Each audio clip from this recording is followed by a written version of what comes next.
Continuamos en Señal Informativa. Ya está con nosotros en el estudio Augusto Chacón, director del Observatorio Ciudadano Jalisco. ¿Cómo vamos con su colaboración de esta semana? Augusto, muy buenos días. ¿Qué tal, Sonia? Buenos días. José Ángel, buenos días. Buenos días a las y los televidentes y radioescuchas. Muy poca gente en este país, muy poca gente en este estado, muy poca gente en Guadalajara puede decir que para hacer lo que le corresponde, ya sea responsabilidad profesional u opción personal y comunitaria, tiene todos los factores a su favor. Es más, salvo 2 o 3% de los mayores de 18 años en México, el resto se tiene que adaptar a condiciones sobre las que tiene poca o nula injerencia, de los salarios, de la escala de salarios al transporte público y la carestía de los insumos hasta la corrupción, la inseguridad y la burocracia. ¿Hay alguien que afirme: no imagino mejores circunstancias para ser empleado, obrero, padre, madre, emprendedor, industrial, ciudadano, profesora o periodista? Todos tenemos que hacer lo mejor que podemos con lo que está a nuestro alcance. Más aún, el esfuerzo de la gente en contra de 100 adversidades es el responsable de que México sea conocido por su cultura, por sus culturas, por su creatividad, por su solidaridad que no claudica. Es la calidad e intensidad del trabajo del 97% lo que nos tiene como una economía entre las primeras 15 del mundo. La labor del 3% restante es quedarse con buena parte de los dividendos y quejarse de las adversidades que enfrenta. Así llegamos a la semana pasada. Algunos alcaldes y alcaldesa del área metropolitana de Guadalajara reclamaron que era urgente un nuevo arreglo institucional para remediar la inseguridad que se vive en la urbe. Sin mencionarlo directamente, quedó asentado: o creamos una agencia metropolitana de seguridad o no respondemos. Otros alcaldes no lo vieron de ese modo, tampoco el gobierno del estado, y se armó el debate por llamar de algún modo a las estridencias con las que estos agentes políticos adornaron la percepción de inseguridad con la que vivimos. Entre líneas, lo que leímos los habitantes de la Perla de Occidente fue: no hay coordinación entre órdenes de gobierno, el esquema jurídico para darnos seguridad no sirve, las instituciones estatales y municipales que nos hemos dado para gobernarnos no dan el ancho, necesitamos otras, y así, el crimen organizado o no, lleva las de ganar. No queda sino concluir: qué listos los delincuentes, notaron las carencias que como Estado tenemos. Qué tontos los gobernantes de las últimas 3 décadas, hicieron su chamba de seguridad para nada. La estructura de gobierno no era, tampoco hoy, la adecuada para dar los resultados que la sociedad necesitaba. Pero, ¿en verdad es tan así? ¿Los gobiernos municipales y el del Estado son ineficaces para combatir a los malvivientes por culpa de la legislación vigente, por culpa de la arquitectura institucional? Tal como están las cosas, ¿no podrían hacer más? ¿Es imposible hacer actividades de prevención del delito? La intensidad de los dichos que se cruzaron el gobierno del Estado y los presidentes municipales la semana anterior invita a la incertidumbre. ¿Cuál mandato legal les impide coordinarse o fijar metas comunes para erradicar la violencia y el crimen? Más todavía, ¿cómo es que cuando se trata de las cifras que dan cuenta de la inseguridad, tampoco se ponen de acuerdo? Por suerte, y que conste que digo por suerte con toda intención, ayer llegaron a un acuerdo y luego lo anunciaron con una civilidad que debemos reconocer. No por meritoria, es lo menos que debemos esperar, sino porque al reconocerla quizá provoquemos que se vuelva el modo rutinario de atender los problemas de una metrópoli compleja que muy bien puede prescindir de protagonismos políticos o que podría cambiarlos por el protagonismo de los resultados, medidos en la calidad de vida de los individuos en los barrios y colonias. El pacto es simple: relanzarán el mando único metropolitano de carácter operante y dependiente del gobernador, y crearán un organismo público descentralizado para la Agencia Metropolitana de Seguridad, que será responsable de la planeación y la creación de políticas públicas, y suponemos que éstas incluyen la prevención. La agencia, si todo sale bien, o sea, si no se desencuentran otra vez, iniciará actividades en enero. Entonces, en lo que relanzan el mando único y crean el OPD, toca aguantar el miedo en tanto se dan las condiciones ideales para que los gobernantes hagan aquello a lo que se comprometieron? ¿Quién de nosotros podría usar ese pretexto en su trabajo, en la escuela, en su casa? La buena avenencia entre políticos de distinto partido es un rasgo bonito, pero así nos ha sucedido, con nulos efectos prácticos. Al anuncio de ayer nos siguió una lista de compromisos puntuales respecto a lo que percibiremos como incremento de la seguridad y la confianza. Los firmantes del pacto no dijeron, con datos, cómo es que la gente se dará cuenta en el día a día de que confrontarse y después alcanzar un acuerdo no tuvo solo un fin politiquero. Muchas gracias. Bueno, si estos 40 puntos de los que se hablaba impedían llegar a un acuerdo, finalmente ni siquiera fueron tocados. Queda claro que era pues solamente un obstáculo absurdo que tiene que ver más con cuestiones políticas que con el tema de la inseguridad. Decía el día que se presentó por parte de los alcaldes pues el ultimátum a las autoridades estatales, el alcalde Enrique Alfaro, la ciudad ya no aguanta, pero eso se lo decimos también a él y a los demás alcaldes, ¿no? Lo que estamos viviendo en el área metropolitana creo que ya rebasó todas las posibilidades o cualquier capacidad de sorpresa que pudiera tener un ciudadano y lo que podemos exigir los ciudadanos es que al menos se sienten y se pongan de acuerdo en qué van a hacer, porque pues los ciudadanos seguimos pagándoles, ¿no? Por supuesto, ayer un medio de comunicación me preguntaba que qué tiempo sería prudente darle a este relanzamiento de la Fuerza Única y a la creación del OPD como para empezar a dar resultados. Y a mí se me hizo prudente decir que sería bueno esperarlos para anteayer.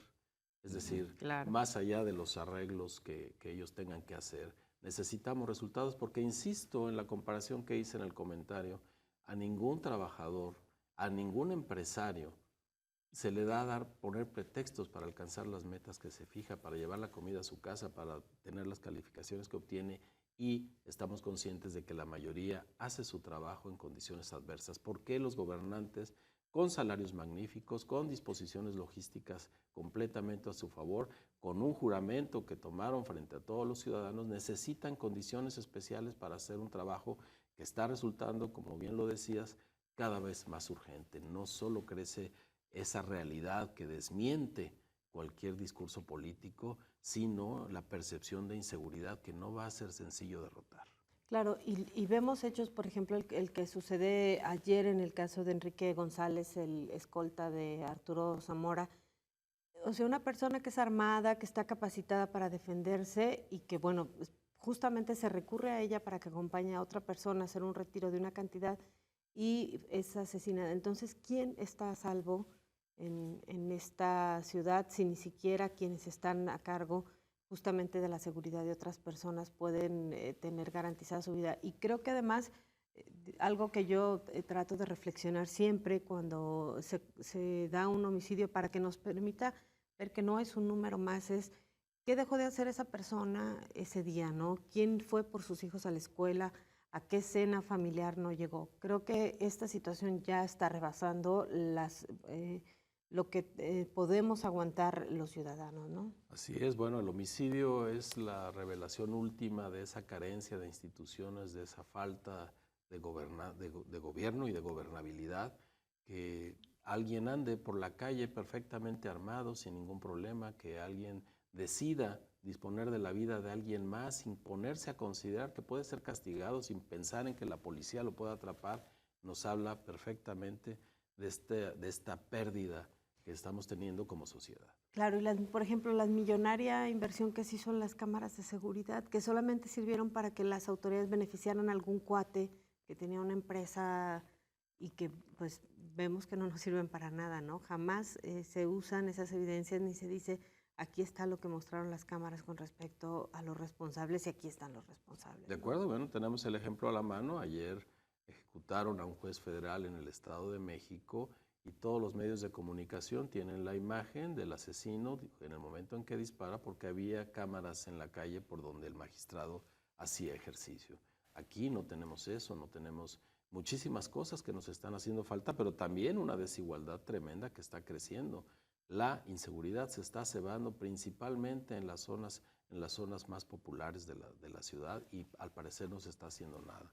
El terrible caso del escolta de Arturo Zamora, del senador Arturo Zamora, en una zona que parecería un poco ajena a todo esto, pues nos habla de esta declive, de esta debacle de la seguridad, mientras ellos están muy contentos tomándose la fotografía y hablando de qué tan buenas personas son porque se pueden coordinar y en algunos meses empezar a hacer algo a favor de la seguridad.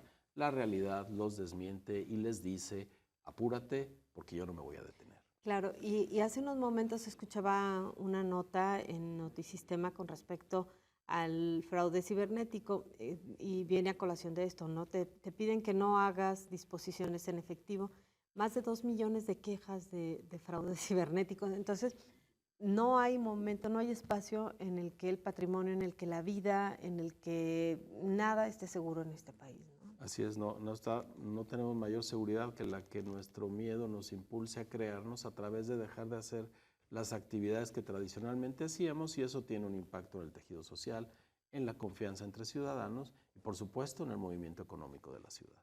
Más allá de los temas que podemos considerar de politiquería barata, que también existe y bastante en estos momentos, Augusto, ¿es percepción, mera percepción, o es real que nos encontraríamos en el peor momento en materia de seguridad de la zona metropolitana de Guadalajara? Bueno, las cifras de homicidios se han incrementado, el mismo presidente de la República a escala nacional lo dice, aquí hemos tenido un incremento en los homicidios, es real, ha habido un incremento. Los asaltos en la calle no han cesado, los asaltos a casa, habitación han bajado un poco, los robos de automóviles con y sin violencia suben y bajan, controlan un poco y de repente se vuelven a destapar.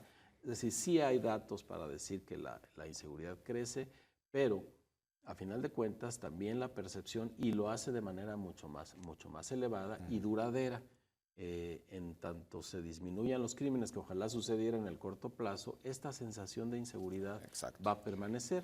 Además del costo que tiene, porque todos gastamos extra para alguna medida de seguridad, poca o mucha, pero todos gastamos. Más allá de los indicadores, al final el ciudadano es el que se siente inseguro y por lo tanto algo está mal, ¿no? Y ese también es un indicador y uno muy valioso. Exacto. Claro, y otro aspecto que sin duda hay que tomar en cuenta, cuando estos delitos se cometen, están directamente relacionados con el nivel de impunidad que hay. Es decir, mientras no veamos que hay sanciones, mientras estas personas no sean detenidas, pues cualquiera puede seguir haciéndolo. Ayer reflexionábamos con algunos periodistas después de los hechos registrados en Tlaquepaque, ¿qué hace que pues ya alguien tenga no sé cómo llamarlo, si decirle valor o qué, de cometer un acto como este? Pues ¿qué lo hace?